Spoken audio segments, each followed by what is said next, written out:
You are watching the DocTalk Show. So welcome back to the DocTalk Show. We are understanding a birth defect that affects babies' backs. In particular, affects their spinal cords and can result in paralysis and poor development of the baby. We have understood that some of the common causes of this condition include a lack of a vitamin called folic acid in the early stages of pregnancy, or it might be due to having defective genes. These are factors that control the development of the baby's structures, or it can be due to harmful drugs such as anti-epileptic drugs, in addition to other factors including diabetes in pregnancy. So with me in the studio are the experts from Cure Hospital. They have experience in managing this condition, and they're here to tell us more about this spina bifida. So I'll ask Dr. Ronnie, just how common is this condition, this spina bifida condition? It seems not to be a very common thing since people don't understand it that much. Unfortunately, the condition has been shown to, people think that it is uncommon, but it's actually quite common. Okay. Research has shown that out of every 2,000 babies that are born, one will have spina bifida. Out of every 2,000 babies, one of the children will have a birth defect of their back. Yes. At the moment in Uganda, we expect about 1,632,000 babies every year. So that is like the birth rate of That's Uganda. the birth rate of Uganda. So each year we produce 1,600,000 babies. 1,600,000 babies. So if you translate that into the potential cases of spina bifida, how many would that be? We end up with about 800 babies, 800 cases of spina bifida every year. Every year? Yes. So my question, Dr. Noah, 800 cases of spina bifida is quite a big number. Why is it that people don't know much about it? Where do all these babies go? These babies who are born with these birth defects. It's unfortunate that many of these babies, they don't come to us, the health workers.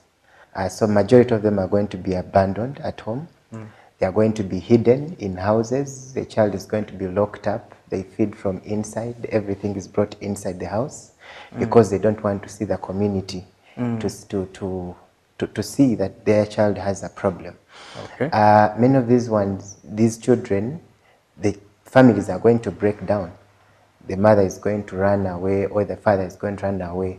So they end up leaving the child helpless. And because the child is helpless, he has not seen a health worker, many of these children are going to die. It is exposed at the back. So sometimes infection, if we've not operated to close that defect, infection is going to pass through that wound at the back, and it will go up to the head.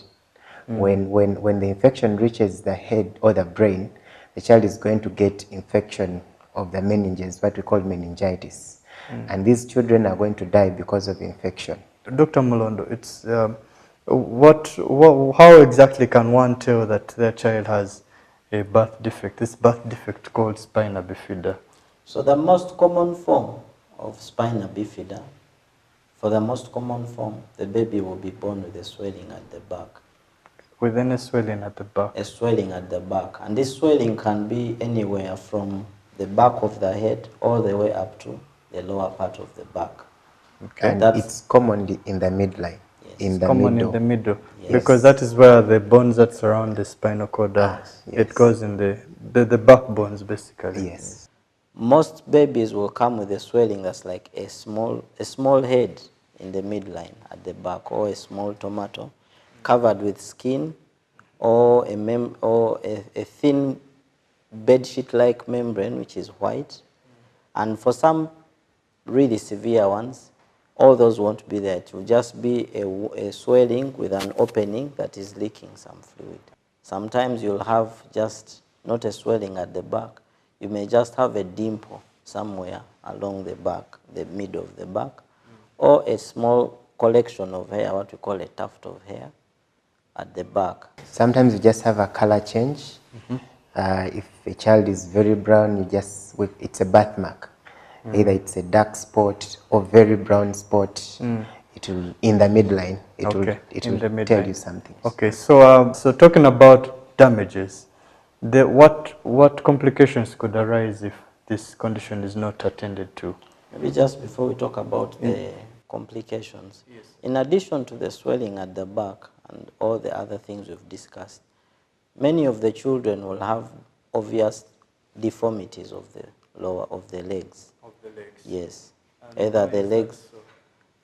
It is all part of the complex of spina bifida.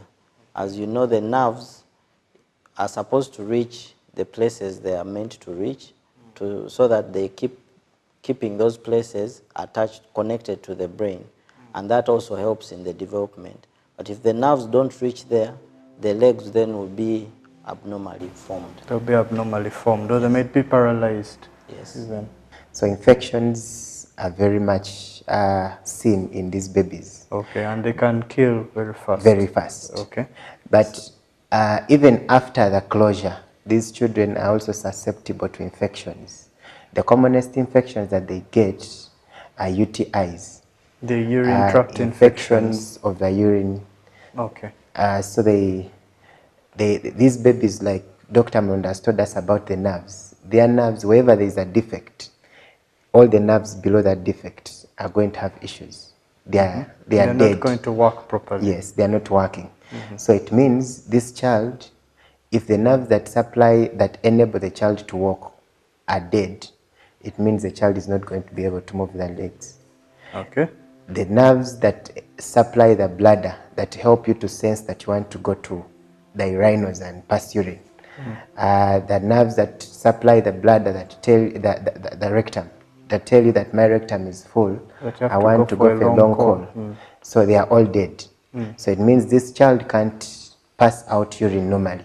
So they have urine incontinence. Okay. This child can't pass out stool normally. They have stool incontinence. Incontinence meaning they cannot control. They can't control. They can't control easily when to urinate. The urine is always just passing on its own, or the stool is passing on its own without control. Actually, it is one of the concerns. The mother would come and tell you that my baby, as is running, stool is following the child because they have no control. Okay. But because they're not passing urine well, they can't control the urine.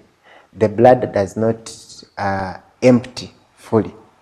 Because the bladder doesn't empty fully, it remains with some residual urine, and that urine can get infected. And When it result gets in the urine infected, infection. that infection goes up to the kidneys. When the kidneys get damaged, they are going to fail with time.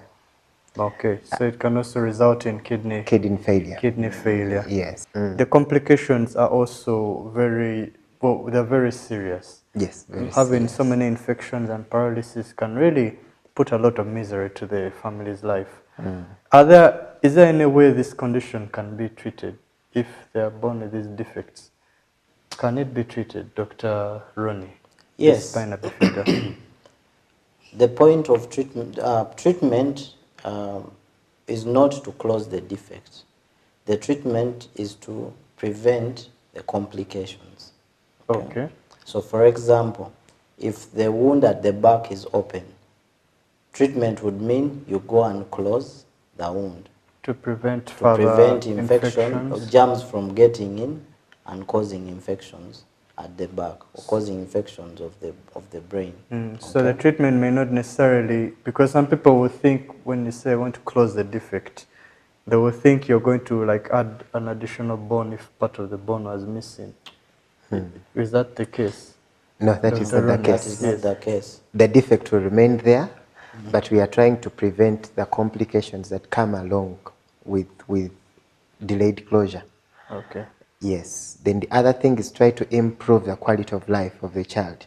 Because by reducing on the complications, it means you're improving the quality of the child's life. Improving the quality of child. The other thing where we operate is try to go and release the nerves that are still viable to prevent, to try to rescue whatever is still there. Whatever the remaining nerves which are still working. Yes, such that we release them from wherever they are being attached, release them such that as the child is growing, the spinal cord is free Okay, within Yes. the column. Yes. So we are going for a brief break. We're still learning much about spina bifida. After the break, we'll come and learn more about the surgeries that are done at these treatment hospitals that deal with conditions such as spina bifida, and how we can prevent them, how we can prevent people from having babies born with this condition. Send in your questions and inquiries to the social media platforms, and our doctors will ably respond to each of your questions. You are watching the DocTalk Show.